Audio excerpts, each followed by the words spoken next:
No one liked government on the cheap more than the Qing Empire, 1644 to 1911, though really they were just continuing the tradition of earlier dynasties. This meant that as the population grew significantly to the point of 400 to 500 million subjects by around the year 1900, the size of government changed almost not at all, at least as measured by the number of officials that constituted it. The primary point of contact, the empire's man on the ground, was called the local magistrate, and it varied, but there were only ever around 13 to maybe 1,400 of these people at any time. He would take up residence in the walled town that served as the county seat, varying in size, but potentially several days' journey to its limits, and would rule over a population that maybe at the very smallest might be in the tens of thousands, but by the late empire could be 300 or 400,000 people. And he was just one guy, and he had to do everything without access to ChatGPT or a car or an automatic weapon or anything that you might think would make this job remotely possible. He was graded on his achievements, audited by his superiors and his successor, evaluated in all kinds of ways. That's not something that's new with today's Communist Party and local officials. He had to prevent or defend against any local rebellion. He had to collect all the taxes. He had to administer all the justice and hear every lawsuit. And in those court cases, he was the judge, the prosecutor, the investigator, and even the coroner. You can imagine the incredible drama of doing all of this, and we have stories and handbooks from the people that actually did. And because of rules to prevent corruption, he was probably serving in a place that he knew no one, had no family, and might not even have spoken the local language. There were people beneath him he could order around, clerks, so-called yamen runners as muscle, and more, but their interests diverged. The locals were probably there for good, much longer than his term of 3 years, and they had their own interests that were often in conflict, so he learned to distrust them. Simultaneously powerful but constrained, I often imagine all of these local magistrates as the emperor, but in microcosm. But actually, in a certain sense, they had it harder. And that wasn't just because they had a boss or bosses. It was also because they had no fiscal autonomy. They did not raise revenue from the local area for themselves. They had to forward it on to superior levels. And how are they supposed to pay for any of this, all these things they were required to do, the people they had to hire to make government real? Their salaries didn't cover it, not even a fraction. And so they had to get by on what we'll call squeeze, skimming from the revenue streams that flowed past them, or chiseling people that needed to interact with them or government and use its services. All of that is what you might call corruption.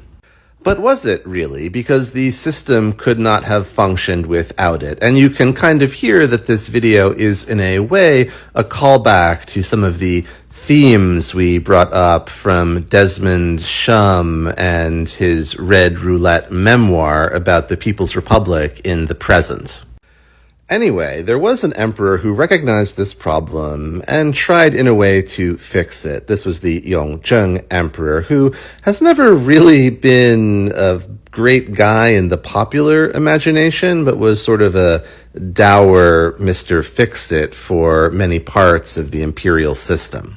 First, he increased magistrates' salaries. It was actually called a kind of money to nourish honesty, that is, to make them do less of this other skimming behavior.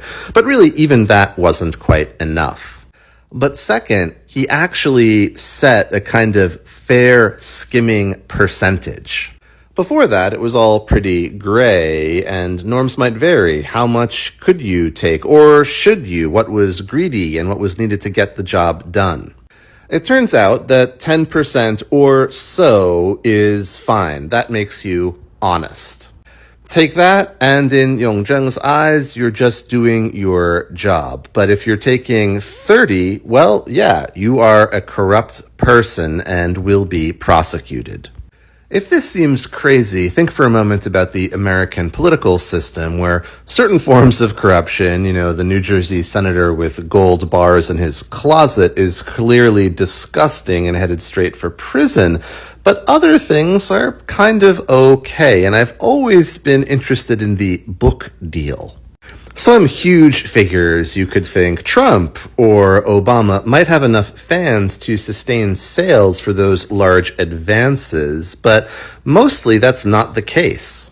Politicians get a fat advance, they do the book, and then all sorts of think tanks and institutions and action committees can buy up the print run and give it as party favors or use it as toilet paper.